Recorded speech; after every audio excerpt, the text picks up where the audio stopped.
Good morning. My name is Robert. I'm a certified assistant county assessor with the Assessment Review Commission, and I would like to thank Legislator Bynoe for inviting me to speak with you today to help you learn how to file a grievance online for free without the need to hire a company to do it for you. At this time, I'm going to turn the microphone over to Legislator Bynoe for a few opening remarks. Greetings. Thank you to the Assessment Review Commission for hosting this, co-hosting this training with me. I am delighted to be able to present this opportunity virtually. I know that we're normally together in a space where it feels a little more comfortable to be able to ask questions and maybe a little in a more organic kind of way. But I'd ask you, please do not feel limited by technology, to please take advantage of all of the wealth of knowledge that Mr. Shapiro and Mr. May have in filing grievances. This is going to conclude our assessment seminars, training sessions. However, please feel free to visit my legislative webpage, because we will have a recorded session on there. With a click of a link, you'll be able to review all of the information shared during the seminar. I thank you all for joining me this morning, and I'm going to stay in the session, and I'll actually be taking notes, and I may even have questions at the very end. So, Mr. Shapiro, I turn it back over to you. Thank you again. Thank you, Legislator Bynoe. Before we begin, I want to remind everyone to take advantage of the Q&A feature of this online event.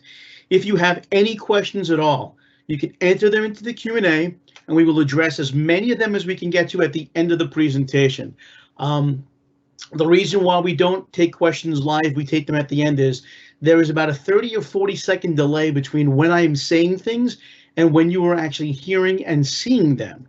And so to avoid that confusion, it's just easier to answer all the questions at the end. That being said, when you think of a question, you can enter it into the Q&A right away before you forget it.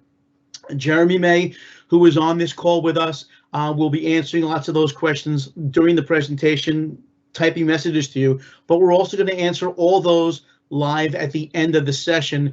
This way, in case it's a question you may not have thought of, but has helpful information to be answered, this way you all benefit from that. So again, as you think of a question, just type it into the Q&A, and we'll address all those at the end. Let's get started. So this is the homepage for the Assessment Review Commission, and you can visit our page by going to www.askarcnassau.com. And there's two main things I want to point out right away on this page. The first is at the bottom of your screen, you'll see a video. That is a 6-minute version of this presentation. If you ever have a question that you think may be answered in the video, you can start it and stop it as you're filling out your form. It's kind of like having somebody over your shoulder to answer those questions as you're filling out the online application. So that's very handy to have, and that's always available right on our homepage. Our second thing is on the right-hand side, about maybe a third of the way down, you see in red or orange, depending on your screen, it says ARC 2022-2023 brochure.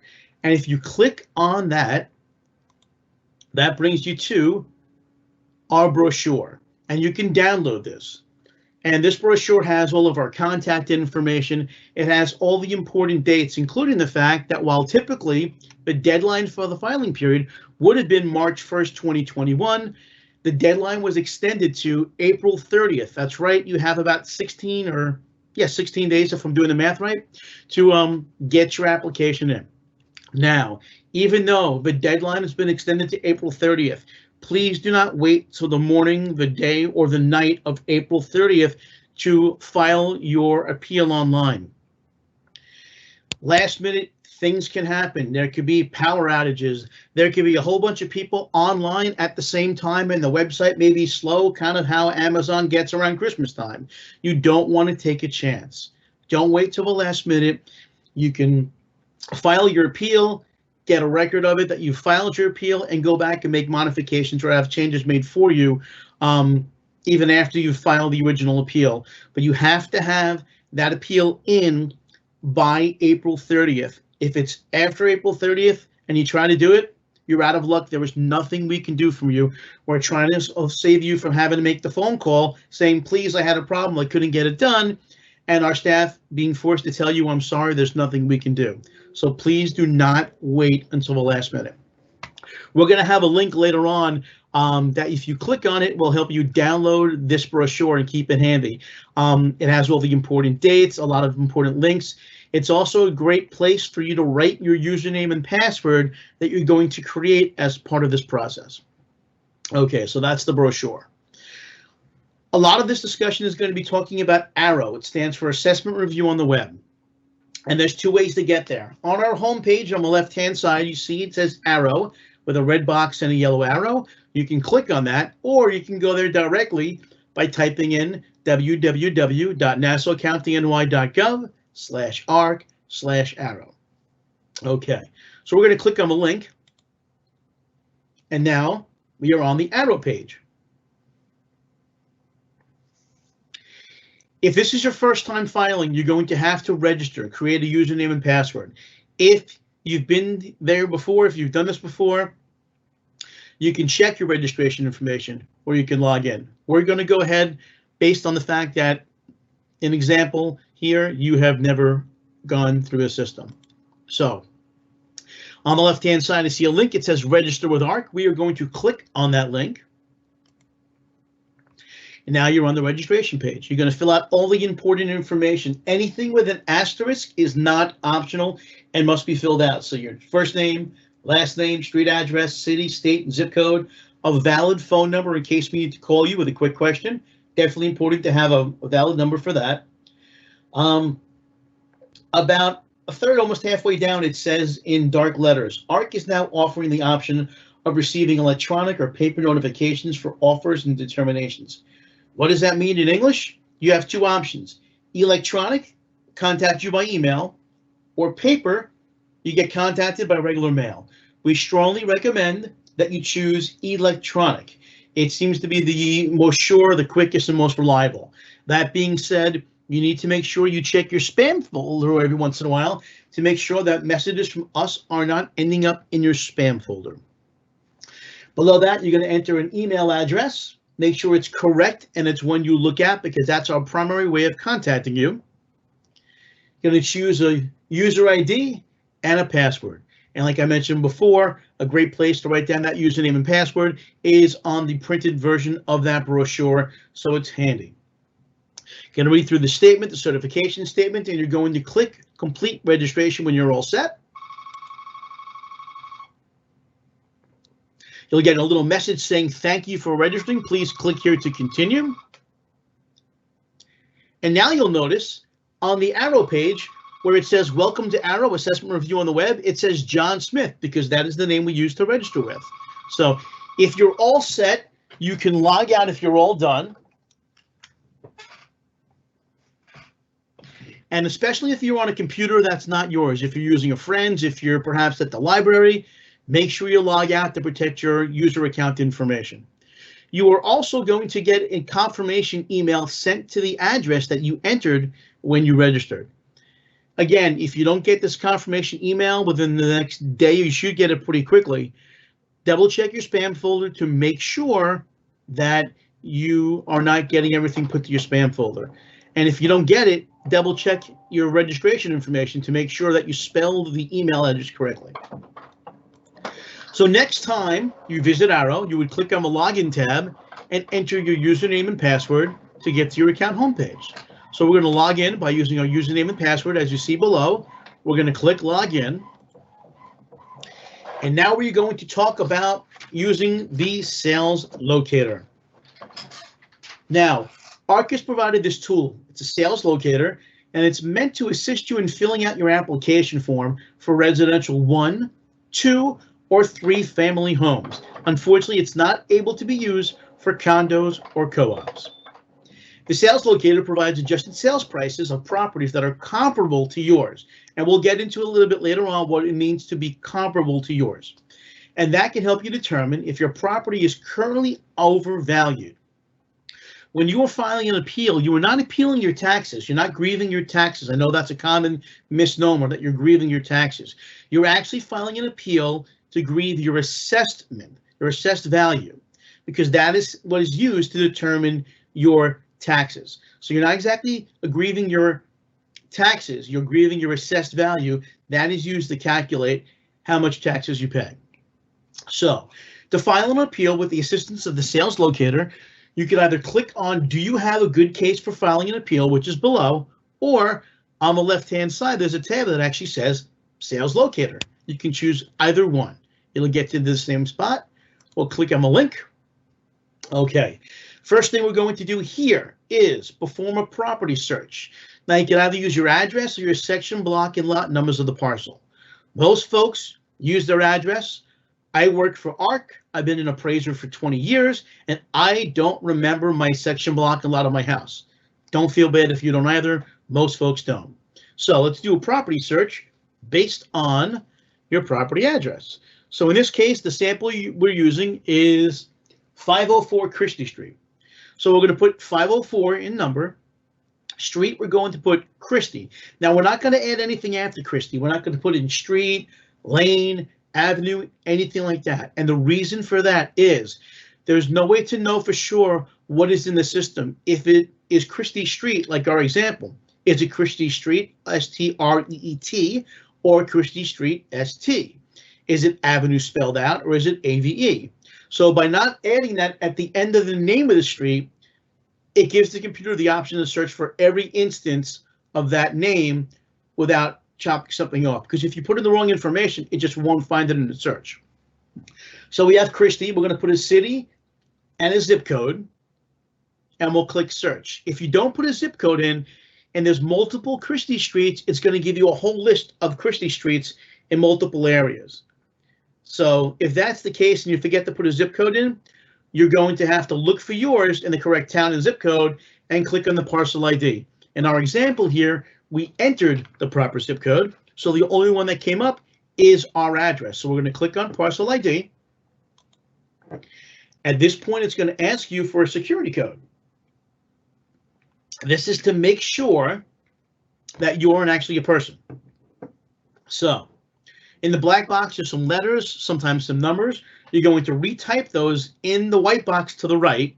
Now, it's not case sensitive, so whether you do uppercase or lowercase makes no difference as long as it's an accurate typing of the letters and numbers. You'll click on where it says continue, and if everything goes right, and in this case it did, you should see your home. So in our example, we see 504 Christie Street in Hempstead. The class is a 1 residential. Property use is 1 family. School district in this case is Rockville Center Union Free School District. Village unincorporated, which means it's not in a village. Town or city is Hempstead, and it's not a waterfront property. Let's look on the right side of your screen now to where it says Assessment Information 2022-2023. The appeal period is January 4th, 2021 to March 1st, 2021. As you can see by that little note at the top of your screen, we've extended the deadline to April 30th, 2021. The valuation date is January 4th, 2021. That means when we're looking at what the value of your property is for this assessment period, this appeal period, it's based on what your home would be worth as of January 4th, 2021. As you know, values don't always stay the same. So that's why we pick a specific date and say, what was your home worth as of this date? At the bottom of that area, you'll see it says taxable market value, and it says $461,000. That is what the Department of Assessment has determined this home was worth. This home would have sold for on January 4th, 2021. And based on that market value, the assessed value is $461. Okay, now let's look at dwelling information. We're going to look a little bit closer at that information. So on the left side of your screen, you'll see dwelling information. It says styles of cape, construction aluminum vinyl, has the year built, has the lot size, how big your property is, living area, which is how big the house is above grade. And what that means is we have a cape. There's a first floor and there's a second floor. And if you look further down, you'll see there's a basement. Well, living area in this case is only the first floor and the second floor, not the basement. So the first floor and second floor, if you add that square footage, it combines to a total of 1,332 square feet. Below that, it says full baths 2, half baths 0, has a 1-car garage, and again, it has a basement. Now, before we continue, if any of the information is incorrect, if it's wrong, you can click on change values. So in our example, you see it says 2 full baths, and our house actually has 3 full baths. So you would click change values. You would be able to change that 2 to a 3, and then you would click to apply the changes to make the corrections. It's very important to understand, though, any changes you make are temporary and only for sales locator calculations. What does that mean?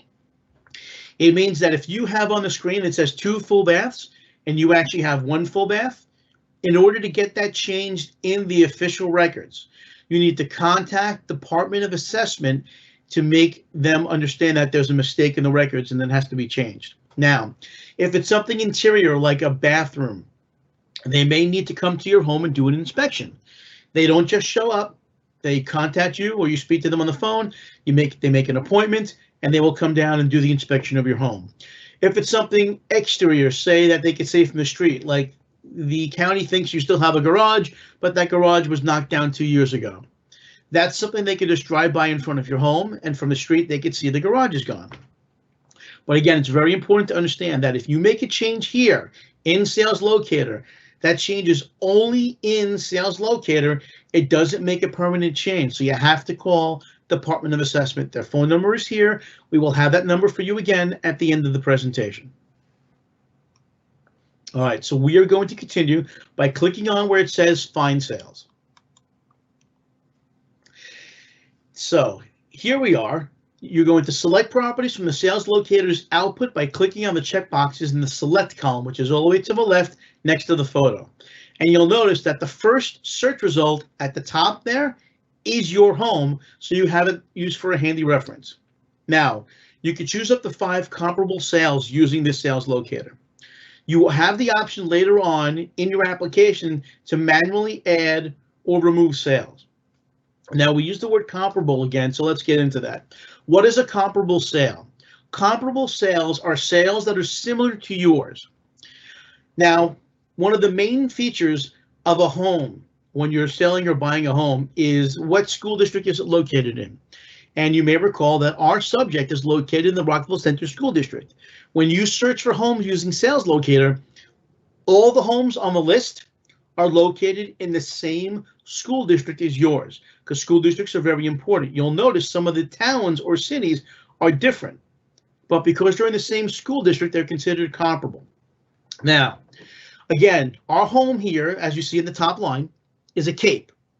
So we're going to try and find other Cape-style homes that are similar in living area and similar in lot area to use as comparables. What if your home is different than most homes in the area? There's no similar Capes. Well, you can look for other similar style homes or similar square footage homes. So if you have a Cape and it's 2,000 square feet and all the other Capes are much smaller, it may be better that you choose a colonial that's 2,000 square feet. There's nothing is set in stone. The mentality behind this, the reasoning behind this is if somebody wanted to buy your home, but you already sold it, it wasn't available. So now these people are like, well, I can't get your home. What other homes in the area are similar? That since I can't buy one, I'll buy the other instead. That's the mentality behind your thought process when you're looking for comparable sales. So we're going to choose 3 sales in this example. And people often ask, how many should I choose? Is more better? So should I choose 5? Should I add 5 more and have like 10 comparable sales in my application? My feeling has always been more isn't always better. However many sales you feel the need to prove your case. Now, if 2 or 3 sales prove your case, that's great. If you feel you need more than that, you can add them. My feeling is if you can't prove your case in 3, maybe 4 sales, adding 6, 7, or 8 sales isn't going to help. So it's more important to have valid sales than to have a lot of sales. We're going to choose 3 sales here, and you can see they're checked off in the boxes. We're going to click Select Check Properties and Continue. And now you can see that we have our comparable sales and our subject side by side. Now on the left-hand side, you see our subject, And then we have sales 1, sale 2, and sale 3. Those are the ones we checked off. So let's look at sale number 1, 508 Stratford Road. You can see from the yellow box that's circled in red or squared in red that this home sold on September 13th, 2019 for $430,000. If you work your way down, you'll see it's a cape. It was built in 1948, not too different from our subject's year, not a waterfront property. Now, mentions adjustments. Adjustments are done by the computer automatically, and those adjustments are made to account for differences between your home and the comparable sales you're using. So let's look at lot area. Our subject is located on a lot that's 7,735 square feet, and sale 1 lot is much smaller. It's 6,240 square feet. It's about 1,500 square feet smaller. So the computer is adding value to account for the fact that sale 1 has a smaller lot. If you look at bathrooms, we have 2 full bathrooms. Sale 1 only has 1 full bathroom. So the computer has determined that $10,000 is a valid dollar amount to add to the value of sale 1 to account for the fact that it's lacking a bathroom as compared to our home. Same with living area and garage size. Basement, there's no adjustment because it's the same. Both have full basements, excuse me. So if you go down, you'll look at the bottom where it says adjusted price. So the home that sold for $430,000, if it was much more similar to our home in terms of lot size, full bath, living area, and so forth, that home would have sold for $467,955. The computer makes these adjustments for sales 2 and 3 as well. One last thing before we move off this page. You'll notice just above the bottom yellow box, it says weight, and it has 34, 33, and 33 for those sales. The computer automatically applies equal, or practically equal in this case, weight to each sale in determining a final calculation. Normally when you have an average, you take 3 or 4 sales, you divide them by either 3 or 4, and you get a number.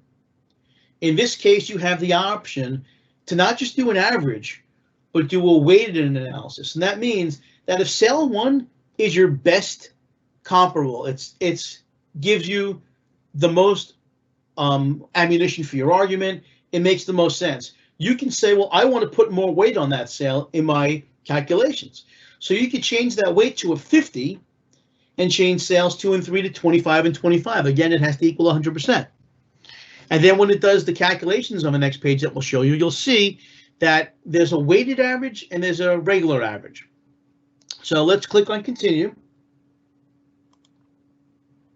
And before we get to our figures, you're going to see a disclaimer reminding you that this is not an appraisal and it's not an opinion on the value of your property by the Assessment Review Commission. You have to agree to this by clicking I agree, proceed, and then you will get the results. Now you'll see there's a weighted average sales price and there's a regular average sales price. In this case, they're pretty much the same because we didn't change the weight. But if you had changed the weights on the prior page, the weighted average and the regular average would be vastly different. So in this case, we're looking at the weighted average of $476,938. We're looking at a regular average of adjusted sale prices of $477,028. And to remind you, your current taxable market value is $461,000. So in this case, it looks like, based on the comparable sales that we chose, that our home is being assessed fairly because the actual value based on the comparables is higher than what we're currently being assessed. Now, does that mean you can't do an appeal? You're done? Absolutely not. The Sales Locator is an optional tool. You are not required to use Sales Locator, and even if you use it, it doesn't mean you necessarily agree with the results. You can file an appeal regardless. So we're going to click on Continue to submit an appeal, and now we are going to get into the actual form, the application form that we fill out to file our appeal.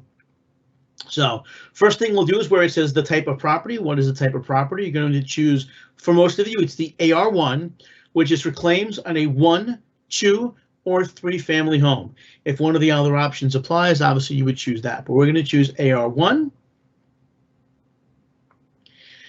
And just to let you know, when you go from sales locator right into the application form, your comparable sales, the three you chose in this case, will automatically get put onto your appeal, your application form in Part E. Also, the weighted adjusted sales price from your sales locator will automatically go into Part B. Now, again, you're not stuck with any of these numbers. You can change them. But just to know, if you use sales locator and then go into the form, this data gets put in automatically. All right, so let's get back to the application form. One more thing to note, and this is great, is to assist you in filling out the application properly, there are little blue question marks throughout the application. These are like little angels on your shoulder to help you out if you have a problem. If there is a blue question mark next to a line and you put your mouse over it, don't even have to click, this yellow box will magically appear to give you more information to help you understand what it is they're looking for. So you see here it says taxpayer applicant's full name, and we put our mouse over the question mark and it says if you own the house, write your name. If you are filing for a relative who owns the house, write that person's name, and so on and so on. So again, if you're not sure what they're looking for, before you try to enter the information, put your mouse over the blue question mark and it will give you more information. Okay, so let's start with the different sections of the appeal form. So this is Part A. Now, because you use sales locator first, your parcel ID and the address and the name of the role is automatically put into the form for you. Now, below that, it's going to ask for the taxpayer applicant's full name. You'll put your name in there. Property owner, if taxpayer is not the sole owner, if you own the house with a spouse, if you own the house with maybe siblings or your parents, put them down. It's very important to understand that if you are not on the application, we can't speak to you. So John Smith and Jane Smith co-own the house, but only John's name is on the application. If Jane calls our offices to ask our staff questions, we can't speak with Jane because her name is not on the application. So when in doubt, for the sake of logic, for the sake of your marriage perhaps, if you have a spouse, put them down under the spot where it says property owners. Form, for most of you, it's going to be individual.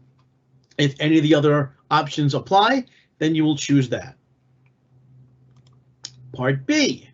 Now, if you use sales locator, that number gets automatically entered into your application. However, you do not have to keep that number. And in this case, it doesn't make sense. If our assessed value is $461,000 and that number is $476,938, that's not asking for a reduction because you have to put a number below your current assessed value to ask for a reduction. So in this case, you would probably want to erase that number and perhaps put a number in, say, 440,000 or 430,000 or less, whatever you determine you feel is a fair assessed value. That's the number you put in there. Below that is asking if your house is either under contract or for sale or has been on the market recently or recently sold. If the answer is yes to any of those questions, you would choose yes, put in the price. Again, this could be used as a basic for your application form. If your home just sold for $400,000 and it was a market sale and Department of Assessment have you set at $475,000, well, you could say, well, my house just sold on the open market for $400,000. That's kind of a good indicator that it's not worth $475,000 because if it was, I would have sold it for that. So that's why they're asking for that information. Part C is very easy. Nothing to fill out. It's done automatically. It says representative type self, and there is no response needed on your part. Part D, my favorite part of the application. Now, Part D is entirely optional, and to see all of Part D, you'll see a pink display tab. You will click on that, and it will open up the entirety of Part D. Now, you can fill out as little, as much, or none of this section. But for me, Part D is a great section to help your case, especially if there is something going on with your location. We mentioned before that school district is a big part of the value and sales appeal of your home. Well, so is location. You may have heard the saying, when it comes to real estate, it's about location, location, location. So let's go to the bottom third of Part D. And you'll notice it says, are any of these adjacent to or visible from your home? Well, let's look at these options here, because often these factors will have either a positive or negative impact on the value of your home. So let's look. First one on the left says waterfront. Is being on the water a positive or negative thing for the value of your home? It's not always cut and dry. If you live on the North Shore of Nassau and it's calm and you look at the Long Island Sound and you have beautiful views of the sunset, well, you know what? That'll probably have a positive view. But if you live on the South Shore and every time it rains an inch, the water comes up over your dock and floods down your property and into your basement, that could be a negative. So you would choose waterfront, and below where it says other facts, type that information in. I live on the South Shore. Every time it rains, my basement gets flooded. Below that, railroad. Is being by the railroad a positive or negative thing? Well, if you're in an area where there's lots of people who commute to the city and parking is a problem and you live close enough so you could walk to the train, that might be a positive thing. Or if you live close to the railroad tracks and you constantly have trains going by and the whole house shakes, like in that scene from My Cousin Vinny, well, that might be a negative thing. Check off the railroad, and below in other facts, explain why that's a positive or negative. Let's look on the right where it says park. Is it nice to have a park by your neighborhood? Depends. If it's a well-kept park and it's quiet, that might be a positive. If it's a park where it's secluded and the kids go out and hang out there at night and make noise, it might be a negative. Again, check the box and explain. Are you by a commercial property? Is it noisy? Are you close to a gas station? Are you near a golf course? And while it may have a nice view of a golf course, golf balls fly and hit your windows. Again, nothing is cut and dry. Don't just check a box. Take a moment and explain where it says other facts. And in fact, if other facts doesn't give you enough room to explain, because you're limited on the number of characters, we're going to show you later how you can type like a Word document and then attach it to your application. So don't think I'm limited by where it says other facts. If there's a lot of information to say, we'll show you how later to give us all the information we need. One more thing before we go.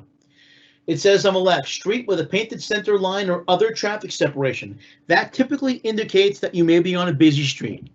However, nothing is ever obvious. Just by our staff looking at a map, we may not see that you're in a noisy area or a busy area. If you're close to a busy road, if your house is close enough to Hempstead Turnpike that you hear all the traffic noise, check it off or choose other and tell us about it in other facts. Some things are very not obvious. If you live in a neighborhood, you may know that your street is used as a shortcut, that people like to avoid the lights. They jump onto your street, they cut down your block, and then they go back around, and they save all that time, but it adds extra traffic to your street. Somebody looking at a map may not realize that, so you need to tell us that, because that has an impact on value. If you're a few blocks from a school, so you're thinking, well, I'm too far from a school to have an impact on the value of my home. There's no school buses and it's not noisy. However, if your street is the first street that allows street parking because the streets close to the school don't allow it, that means you may have a problem finding parking on your street. We're not going to see that from a map. We have no way of knowing that's the case. Don't assume the person reviewing your assignment can know everything about your home just by looking at a map. When in doubt, put the information on there. Part D is my favorite because you know your home. You are the best advocate for yourself. It's one of the reasons we strongly encourage you to do this yourself for free rather than hiring a company to do that. Who's going to work harder for you than you? So please take advantage of Part D. I really feel it's the best place to make your case, but again, it's entirely optional. It's up to you. Part E. Now you'll see that the sales we use in Sales Locator are here. And I mentioned before, you're not limited to just the 3 or 5 sales you choose in Sales Locator. You can add more. Now, Part E is optional. You are not required to include any sales whatsoever when you file an application. If you include them, we of course will look and research and consider them. However, you are not required to include any sales. And this reminds me about something I want to go back to really quick about comparable sales, because I did forget to mention this. When you're looking for comparable sales, you're obviously trying to find sales that sold for below what you're assessed at, because that will help prove that your assessed value is too high. But you need to look for what are called market sales. And what are market sales? Market sales are if you have a person looking to sell their home for as much as they can, you have a person looking to buy their home for as little as they can, they meet in the middle, they negotiate, and they sell the home. That's a market sale. What's not a market sale? An estate sale is not a market sale. An estate sale often sells for less than typical because perhaps a parent has passed away, the kids want to sell the home quickly, so they price it below what's typical to sell the home fast. A bank sale, a foreclosure, when they often sell it for way below what the home would normally sell for because they just want to get rid of the house. A flip sale, where the house was in really bad condition, a construction guy bought the house, fixed it up, and sold it for much higher. Those are not typical sales. Now, how are you going to know that when you're looking for comparable sales? Well, if you look at sales, and most of the sales are, say, between $400,000 and $550,000, and then you see a sale for $300,000, if it looks out of place, there's probably a reason for that. Now, again, you have no way of knowing for sure. However, if you put a sale that seems out of place, and as you see, the sales we chose are $430,000, $445,000, and $450,000. If we had a sale in there also that was $300,000, well, the person who has this assignment is going to look at those sales and it's going to do research and see whether or not those are market sales. And if it's not a market sale, we're not going to use it in our analysis. So if you know a sale doesn't make sense, we recommend not using it as a comparable. We can't stop you from using it, but again, more than likely, it's not going to help your case. If it looks too good to be true, it probably is. So we're looking at these sales in Part A. You'll notice there's lines at the end for adding comments. Perhaps you found out some information. Maybe 508 Stratford was all redone. You found out it has new kitchens, new bath. You can make some comments about that. You also have the option to delete these sales if you feel they aren't valid for use or if they're not helping you in case. You'll see on the left, it says delete parcel. And then you click delete, the parcel right above it gets deleted. At the bottom, you see there's an empty space to add more sales. But where do we get these sales? Well, you may find them on Zillow. You may find them on Realtor.com. A great resource for finding comparable sales is contact the local real estate agent. We all get those things, those mailers in our mailbox. Hey, are you looking to sell your home? I'm the one to buy it. I'm the area expert. Well, you know what? Call the area expert and say, hi, I'm not looking to sell my home right now, but I'm looking to file an appeal on my assessed value. Can you help me out with comparable sales? Most times, a realtor, especially if they're a smart realtor, will say yes, because they're hoping that if the day comes that you go to sell, you're going to remember that nice realtor that helped you out and give them the listing. So again, realtors can be a great source. In order to add the extra comparables that you find or given, on the left-hand side, you would click the magnifying glass and a search box would open up to help you find the comparable sale the same way you found our subject. And then once that sale is in there, you would manually enter sale date, sale price, and then add any comments. Found this from Zillow, was given by a realtor, whatever the case may be. Also, don't think you're limited to only adding one extra comparable.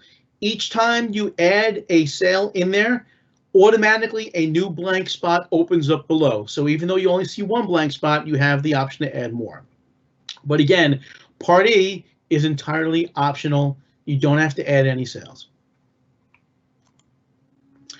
Part F, however, is not optional. The first thing you'll do is fill out another security thing to make sure you still have not become a robot. Take the letters in the black box, put them in the white box.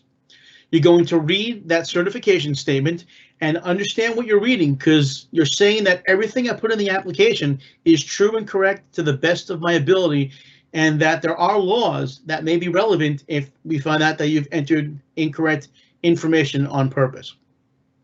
Where it says signatory certification, you're going to choose the correct option. For most of you, it is owner of record. And then you're going to click submit application form.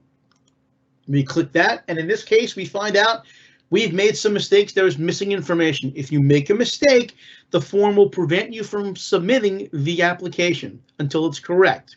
So you can't submit the application incorrectly. It also tells you what's going on. In this case, it says, errors found in Part A below, errors found in Part B below. The appeal has not been submitted. Please fix the errors in red and resubmit. So in Section A, you see it shows that we didn't put a full name in there. We didn't choose the form. In Part D, we did not put a market value in there. We're going to put those values in there correctly. We're going to click Submit again.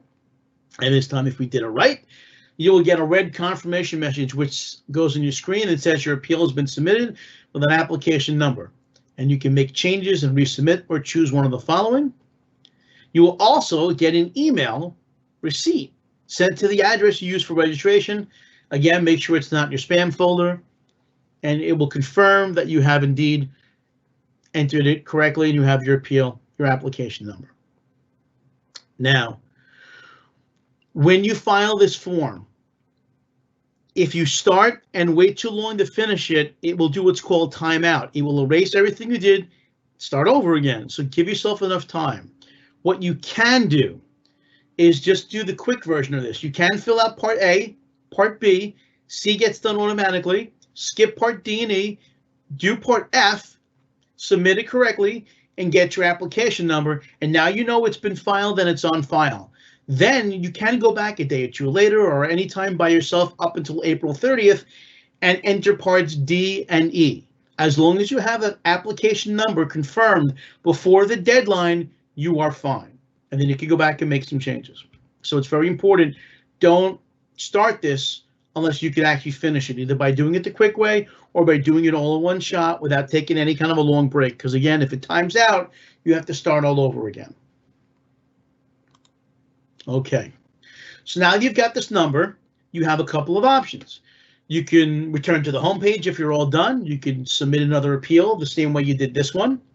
Or you could actually view or add attachments to your appeal. And I mentioned them before, we're going to show you how to do that. So if you have additional documentation, maybe you had an appraisal done for a refinance a few months ago, that would maybe further your support for the case. Or if you have to submit an authorization form, if you're filling this out for somebody and you're not the owner, or as I mentioned before, Part D, it was too small an area to fill out all the information, so you want to add a Word document. Here's what you're going to do. And it's important to know that you could add the documents and make some changes to your online appeal up until the filing period closes, which is April 30th. If you need to make any changes afterwards, changes can be made, but you can't do them yourself. You'll have to send them to our staff through regular mail, and our staff will make that for you. We'll get into that momentarily. So in this case, let's do an attachment. We're going to view or add attachments by clicking on that box. Since we have nothing in there yet, it's going to ask, would you like to add one now? We're going to click on yes. A pop-up window will appear. So to upload the attachment, and remember, you can't add attachments until you have actually filed your application first and gotten that number. So it's very similar to how you attach a document or something to an email. You're going to click on Choose File. You're going to navigate, move your mouse to the attachment and double click on it. You're going to choose the document type from a drop-down list, which is on the right. So you'll see options are appraisal, comparables, other, photos, whatever the proper choice is. And then you're going to click where it says submit application or submit attachment, excuse me. So we click that and you'll see in the middle it says documents for application. It says file name test.pdf. So we've uploaded it. Now, if you happen to have downloaded or attached the wrong folder or file, you can click delete document and get rid of it.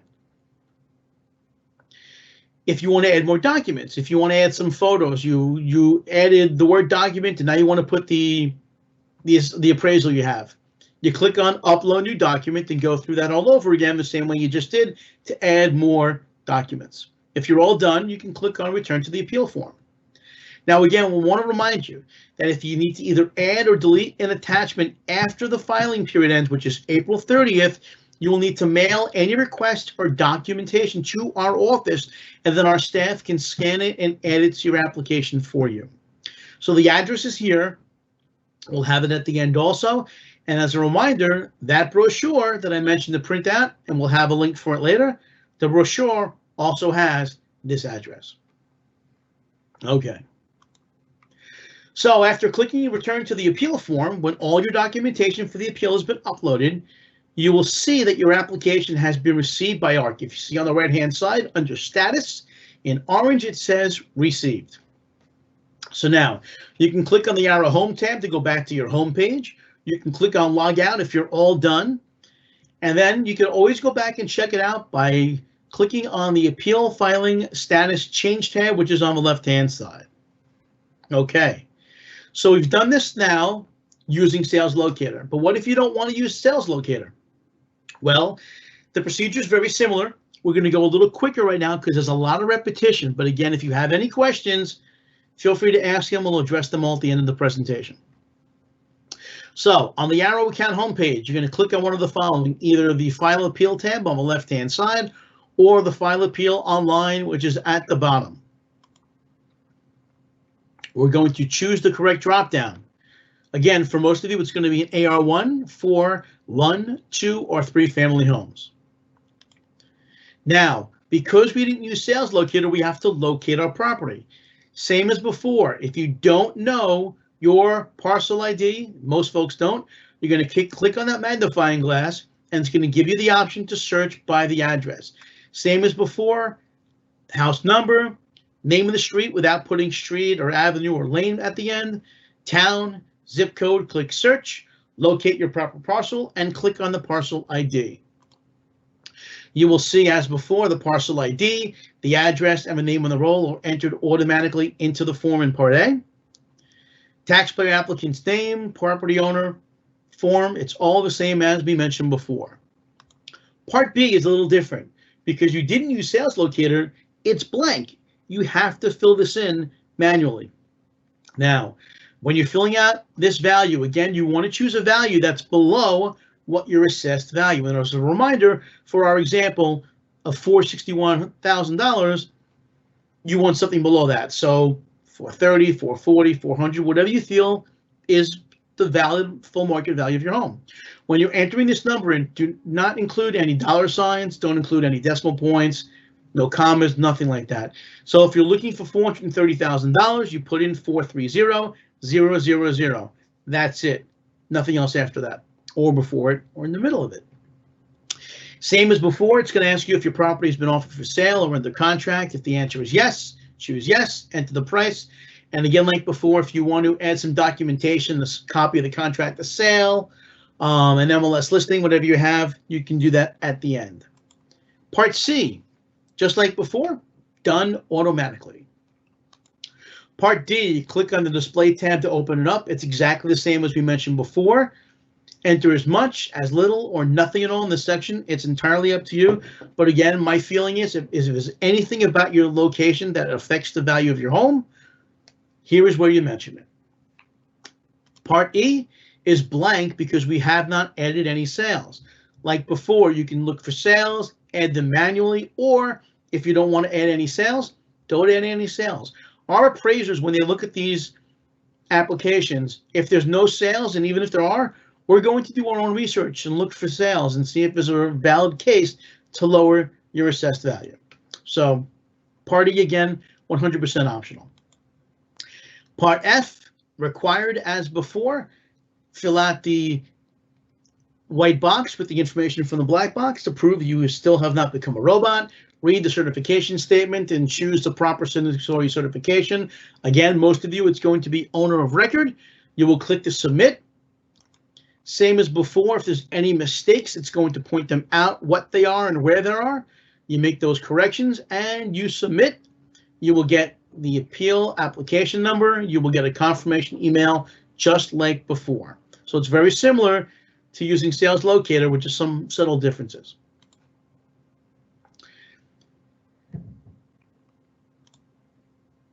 Now, say you've already submitted your appeal and you want to go back and make changes, and again, this can only be done by yourself up until April 30th. You would click on the left where it says Appeal Filing Status Change. You would click the application number for your appeal to see your submitted application. If you have multiples in there, you can search to find the correct one. As you see, there's a search option there. In our case, we're going to click on the correct one, which is below on the left-hand side.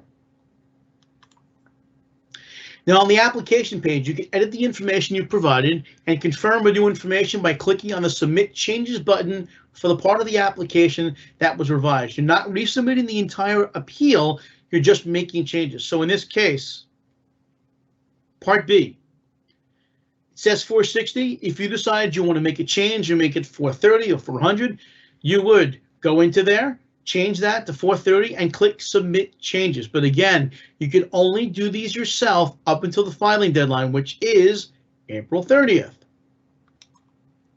Same as before, if you want to add some additional documents to your appeal, you can click where it says ARC Communications/Attachments and then upload new documents exactly the same way you did before by clicking on Upload New Document. You can also delete documents if you need to be.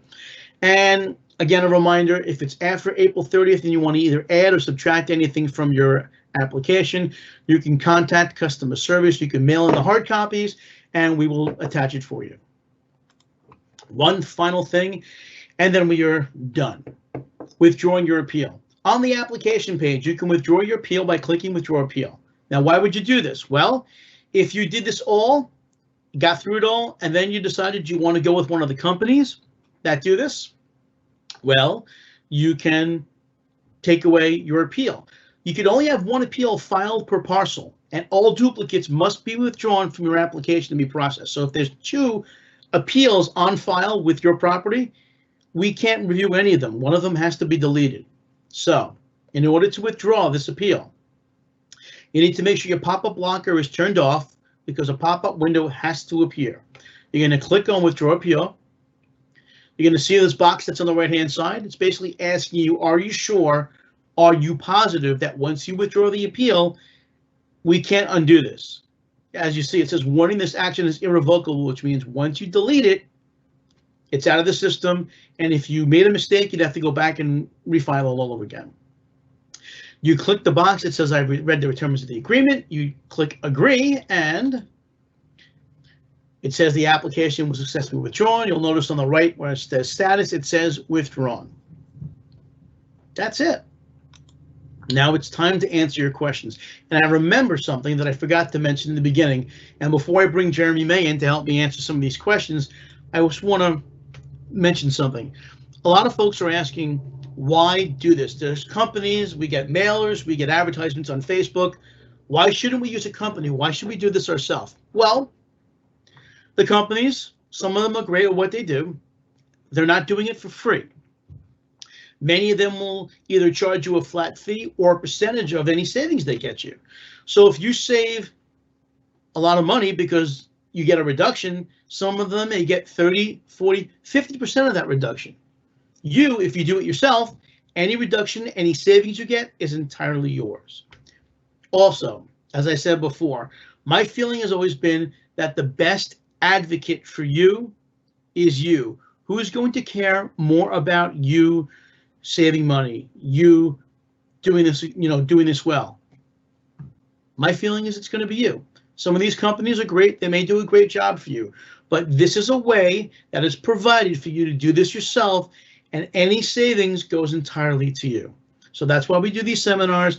That's why we try to make it easy for you to do so. That's why we have that 6-minute video on our homepage. So we have quite a few questions. I'm going to bring in the Vice Chairperson of the Assessment Review Commission, Jeremy May, who is going to help me answer all these questions. Jeremy? Well, thank you, Rob, and good morning, everyone. As Rob introduced, I am the Vice Chairperson of the Assessment Review Commission, and I wanted to join Rob for our workshop this morning because Rob and I have different areas of expertise, training, and education. While Rob is a member of our residential appraisal team, my education and background and training is more in New York State's real property tax law. So it's my hope that between the two of us, we can answer your questions as completely as possible. So all that being said, we'll just go ahead and dive right in. The first question that I wanted to tackle was one in regards to the pause order for the 2022-23 assessment roll by the county executive. And the question relates to the impact of that pause order when compared to reductions that someone may have secured on their 2021-22 tax year, the previous one to the one that we're filing for right now. So the short answer is that the short answer is that the fact that the 22-23 assessment roll has been paused by itself doesn't have any effect on ARC's process. That you, as the property owner, should look at your 2022-23 assessment and make a determination on your own whether you agree with that number or you disagree with that number. If you disagree with that number, then you're in the right place. You're learning about the right process. You're going to want to consider filing an application with ARC. Now, if you are comparing 22-23 to 21-22, there's another factor that comes into play, and that factor is what's called the 620 cap. So in New York State, a Department of Assessment cannot increase an assessment on a residence by more than 6% when you compare any two tax years. So if you secured a reduction on 2021-22, the assessment department cannot increase that assessment by more than 6% for 2022-23. Now, also realize that this is partially a question of timing. The Assessment Review Commission finished our review of 2021-22 at the end of March of this year, so a couple of weeks ago. The Department of Assessment had to publish their 2022-23 assessment roll at the beginning of this year on January 4th.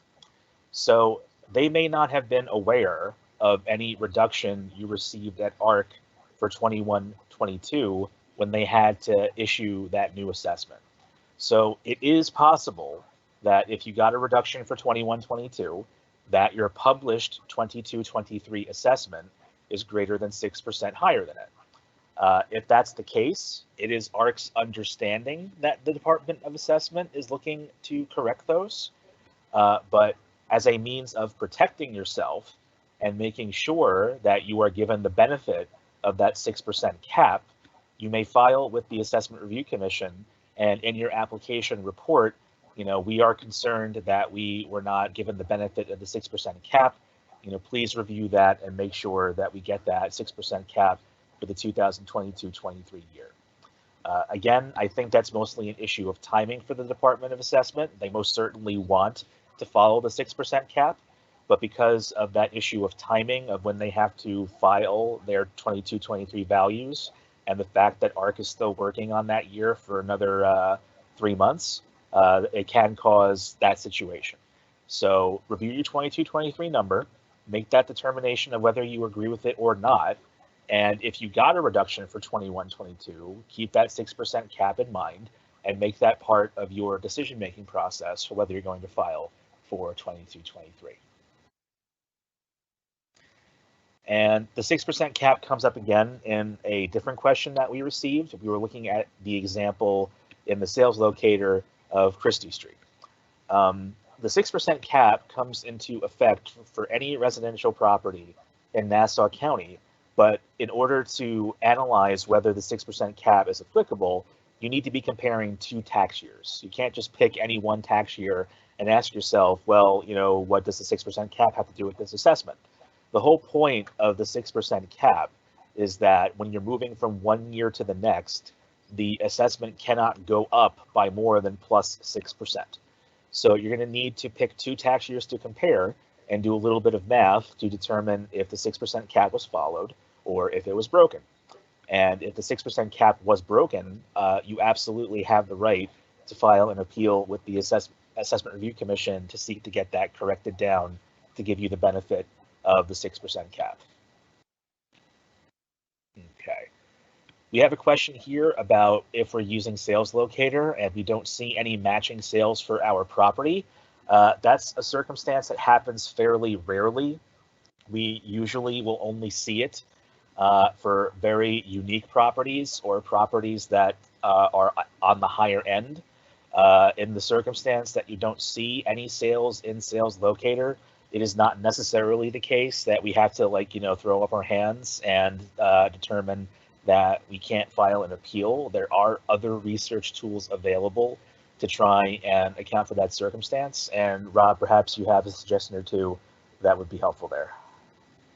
Well, again, we mentioned before, if you don't find any matching sales in Sales Locator, that might be a perfect time to call the local realtor, because when a home is sold or when a home is you do refinance, they don't just tell the bank, sorry, we can't find any comps. There's always a way to find comparable sales because they have to, So while we don't expect, people who are using the Sales Locator to have the experience of appraisers or even have the ability of appraisers to kind of, go outside an area if need be, this is a great example of if you have a very unique home, contact a realtor and say, I need some help. If you were to sell my house, what comps would you use to justify a sale price? So, that is certainly an option. The more unique your house is, the more flexibility, let's use that word, you have in terms of finding comparable sales. Whereas normally if you are in a certain neighborhood, you're expected to stay in that neighborhood. If you have a unique home and you have to go outside that neighborhood, that is a valid methodology. If you are the only new construction in an area, well, people who are looking to buy new homes typically only buy new homes. So you may need to go over a mile away or either less or more to find other new construction. So again, if your home is very unique or it's atypical for the area and you can't find stuff, I would contact a local realtor and say, can you please help me out? Or file without using sales and just make a note in the thing and say, my house is unique to the area. I couldn't find any sales. However, I feel based on X, Y, and Z, my house is being overassessed. Okay. So let's continue talking about the Sales Locator. We have a question here about, which characteristics you want to try and match up if you can't find any sales that are of the same style. So you want to make a comparison as close as apples to apples as humanly possible. There are going to be some characteristics that you're going to want to focus on more than others. The gross living area and the lot size are two of the more important ones, but I wouldn't sacrifice comparing other characteristics. Like if you have a house that's 90% the same, but the living area is slightly different, that could still be a good comparable. So I wouldn't necessarily sacrifice what could be a very good comparable only because the gross living areas don't 100% match up or are not within like 10-15% of one another.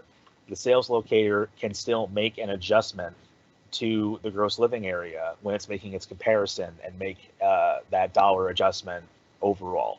So while gross living area is certainly very important and you want to choose to use homes with similar gross living areas to the greatest extent possible, if you have a comp that is 99% similar to your home and the only difference is that the gross living area is, 20% or more different, you might still want to consider using that comparable sale regardless.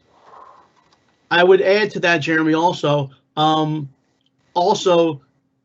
people often get concerned because, they built a new McMansion next to my house. Is that going to vastly increase my assessed value because this thing sold for, $900,000 where most of the homes sold for $400,000 or $500,000? And as Jeremy mentioned, the apples to apples, example, it applies. If you have a house that's 1,000 square foot ranch and the house next door was just sold, but it's 3,000 square feet in new construction, it's not the same buyer. Even though it's right next door, it has no relevance to what your house is worth, because it's just someone looking for a 3,000 square foot brand new home isn't the same buyer as the person who's going to buy 1,000 square foot ranch with 2 bedrooms and 1 bathroom. It's just, not the same buyer. So that's not an apples to apples comparison. So make sure that's your mindset. Again, you're trying to look for homes that are as similar as possible, but again, you may not find the best. And another factor to consider sometimes, as much as living area and lot size, is location. If you have your house backing to a railroad track and it has all this noise, well, maybe it's more important to find another house that is also back to a railroad track and maybe is significantly larger on a bigger lot, because you can't change the location. You can always make a house bigger by doing construction, but you can't physically pick up that house and move it away from the railroad tracks. So again, location is also something to consider as well. Okay.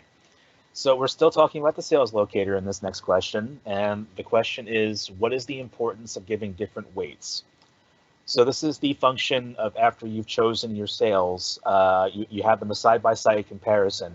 You have the option of modifying the weight that the sales locator will use to calculate your final average number. This is a feature you can leave alone, and it's not going to disadvantage you to leave it alone. However, if you're looking at 3 different sales, and one of them is an astounding example that absolutely drives home the point that you are overassessed, you can choose to assign a greater weight, and the sales locator will calculate your average using that greater weight as a way for you to indicate to ARC that, you know, this is it. This is the asterisk. This is the highlight. You know, this is the touchdown play.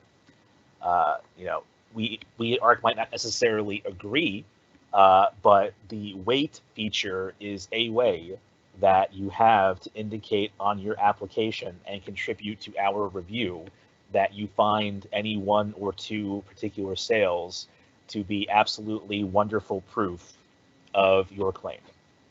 So keep that in mind, that while you would not be disadvantaged necessarily by not modifying the weights, it is a tool at your disposal to help distinguish, you know, the sale in your application that you would like us to pay particular attention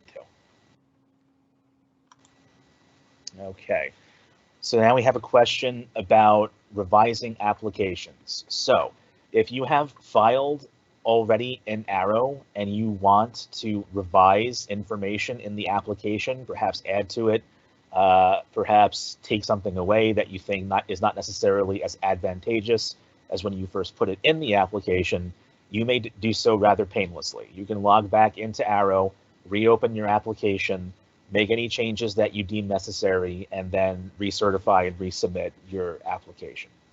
If you made your application on paper, you may still amend it, but it's a little bit more involved. I absolutely recommend that if you are trying to amend a paper application, that you contact our customer service department. We have that slide up with our contact information for them on the screen now. You may also contact customer service if you have an Arrow application and you have questions about amending it. That's something that they'll be absolutely happy to assist you with. Please bear in mind that the ability to modify an Arrow application is going to be cut off after April 30th. So starting the first business day in May, no matter if you filed on paper or filed electronically, if you want to make an amendment to your application, you're going to have to go through our customer service team and let us know about it, rather than having the ability to do it on your own. We're going to have to be able to review the amendment while you're making it.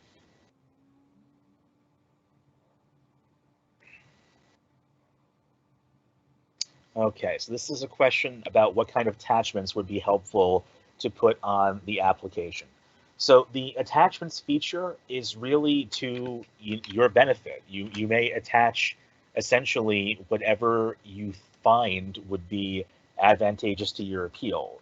Some of the common examples that we see letters from property owners who need a little bit more space to explain their circumstances than we can provide necessarily in Arrow by itself with our character limits there.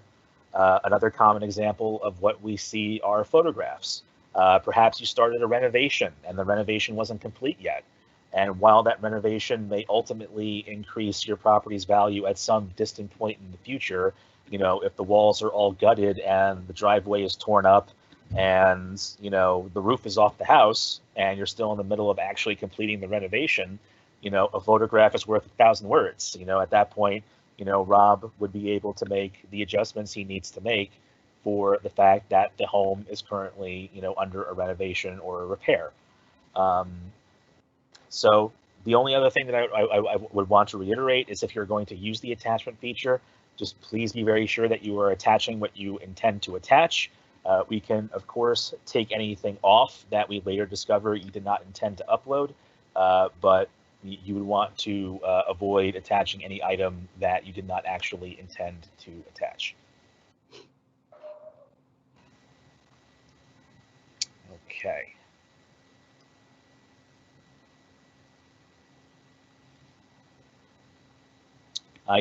Rob, I see a question here that I'm going to respond to privately. Can you move on to the next one, please, while I'm typing this out? Yes. Let's see. We had the question that asked, once a grievance is approved, can it be withdrawn? And as we've shown that the application can be withdrawn until ARC issues its final determination. Again, we showed you how to withdraw that appeal online, or if it's after the April 30th, if you need to do anything, you can always contact customer service. In the published section of the Q&A, I wanted to point out that not only is it on your screen, but in the Q&A section, we've posted our web address, our hours of operation, our phone number, and email address. Again, as I mentioned before, there's a link to download that trifold brochure. If you click on it, you will download that PDF and you can print it out and keep it handy. Also, if you need to contact Department of Assessment for anything about your property, their phone number is there. Just a hint from our customer service folks who have gone through this before. When you call Department of Assessment, don't click or press any options for extensions. Just wait for the end of the message. We've also posted a link for Department of Assessment that you can send them your questions through a form rather than an email. So those links are all in the Q&A section. You can either click on them directly or copy and paste them for yourself into a Word document for you to save later on. But I want to make sure that you are all aware of that. So let's talk about ARC's timing a little bit, because we do have a question about the 21-22 year and perhaps withdrawing an acceptance made on 21-22. So the Assessment Review Commission's review period runs from January until the end of the following year's March. It's about a 14-month review period. So if you hypothetically have accepted an offer of settlement from the Assessment Review Commission, we have deadlines about when you can make modifications to that acceptance. In the case of 21-22, we have issued all of our final determinations, and it is essentially too late to do any modifications to 21-22.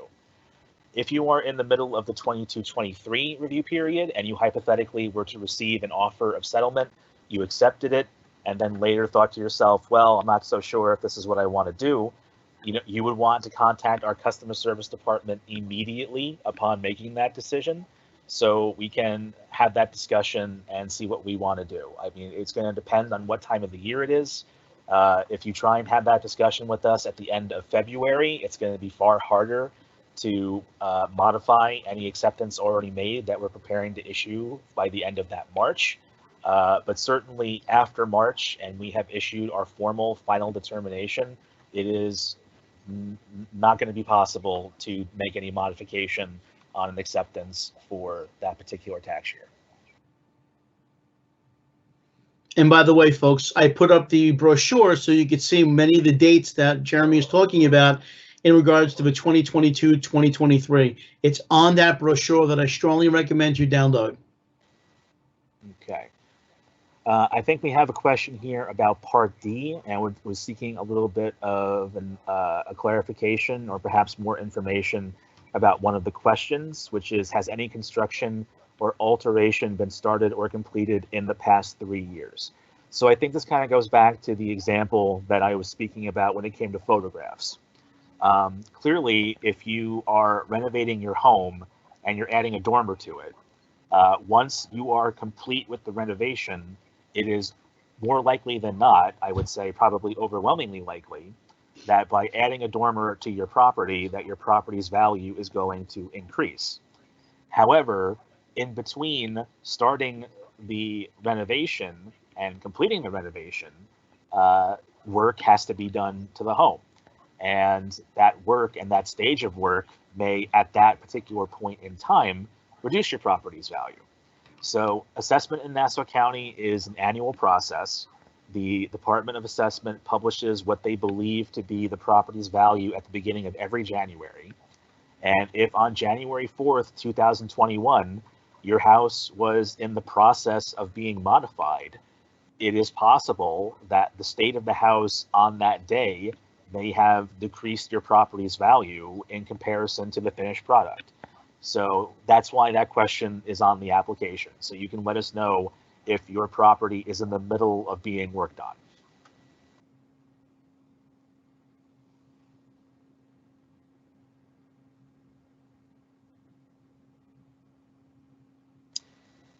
Rob, can you take this question from at 1106? Absolutely. How does the assessment value affect the value of your house if you want to sell your home? Well,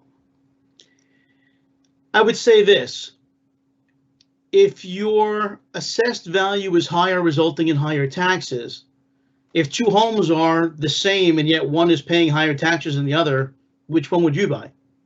So in terms of that respect, it may be, you know, it's well, for multiple reasons. One, you don't want to pay as much taxes, then you have to. And two, if when you go to sell your home, you don't want the taxes that you're paying to impact your ability to sell your home. So if someone's taxes, they haven't grieved taxes, grieved their assessment, I should be saying correctly. They haven't grieved their assessed value in many, many, many years. And as a result of that, for years, they were paying higher taxes.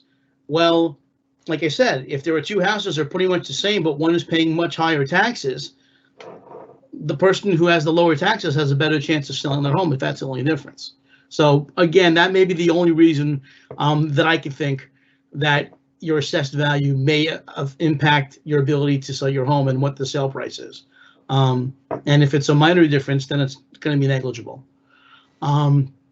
Excuse me. Okay.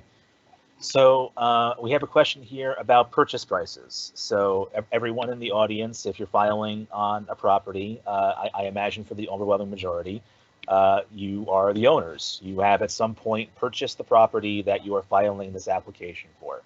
And the question is the purchase price relevant to the property's assessment?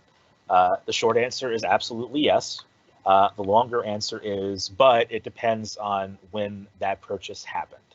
So if you are a longer time homeowner and you perhaps purchased your home, 10, 20, however many years ago, that purchase price is going to be, for lack of a better word, irrelevant to the current value of the property in today's market. If you purchased your home in the last 18 months, absolutely, that's going to be relevant to the assessment of your property. But that also with the caveat that when you purchased your home, that you essentially purchased it from a stranger. That's called an arm's length transaction. If you were in some sort of circumstance where you got the house at some form of auction, or perhaps you purchased it from a relative, that purchase price may not be useful as an indication of value because it's not what's deemed a market sale between two strangers. But certainly, if you have purchased your home in the last 18 months and that purchase price is lower than the assessment, you would absolutely want to make us aware of that.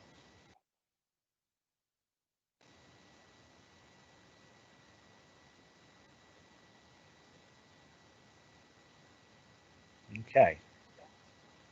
So we had a follow-up to a question that we were answering earlier that Rob is handling in PM.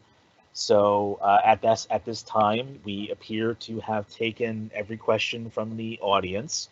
If you disagree with me, or if you think of another question while we are working on those last PMs, then go ahead and continue to use the question and answer feature to ask any other follow-ups. While the audience is considering that, I'll take the opportunity to thank Rob for putting on a wonderful presentation. I hope that you all agree that it was very informative and helpful, and take a moment to thank Legislator Bynoe for inviting Rob and I to speak with you this morning. And again, I hope that you found our presentation helpful. I'll take this moment to remind everybody that if you think of a question after this presentation ends, our customer service contact information is on the slide, and you may also visit our website, askarknassau.com, to get our contact information and to watch a follow-up video. It's about 6 minutes long, and it may be useful if you are trying to fill out your application and you have a question and you don't necessarily want to wait for this recording to be posted on the legislator's website.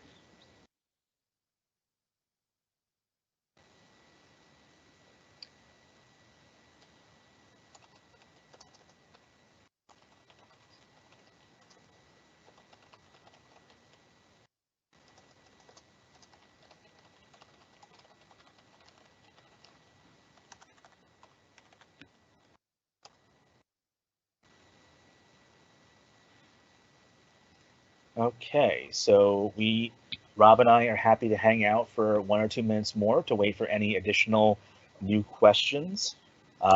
Jeremy, I wanted to mention something because I know there was kind of a question. It was tough to determine exactly, but I think what the question was they were wondering if they're putting a number down in Part B, should it be higher or lower than their assessed value? And obviously, if you're looking for a reduction, you're going to want a number that's below what the current number is. So in our example, our assessed value is currently $461,000. If you're looking for a reduction, you're not going to put something either equal or higher to that number because you wouldn't want that.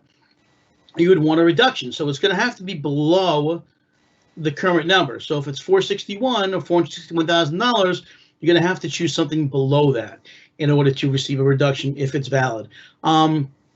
Also, we should mention, if you file an appeal, the worst that can happen is it stays the same. We can either offer a reduction if we feel it's warranted, or we can agree with the Department of Assessments. We cannot raise your assessed value based on you filing an appeal.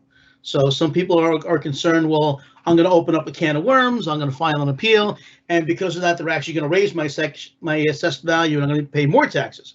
That's not what can happen. We only have the ability to either agree with the Department of Assessments number or offer a reduction. That's it. So you can only stay the same or get a reduction.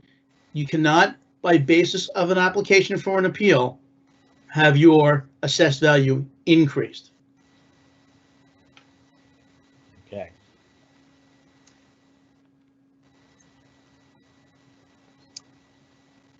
It is my understanding that this was the last live session that Legislator Bynoe had scheduled for this season. But again, we are going to be making this presentation available as a recording for the legislator to host on her website. And ARC does host its own 6-minute version of this presentation on our homepage, askarknassau.com. Absolutely. And any questions you have when we're done, email customer service and they'll be happy and are more than qualified to answer the same questions we can. And yes, as they say on TV, operators are standing by. So yes, our staff at customer service are available. Actually, they're available right now while we're doing this.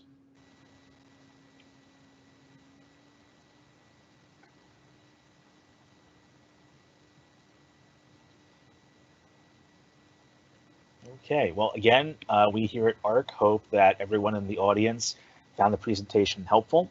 And again, you have our contact information available on the slide, and you can visit us at askarknassau.com to get that after this presentation ends for the day. Thank you so much for joining us and have a wonderful day.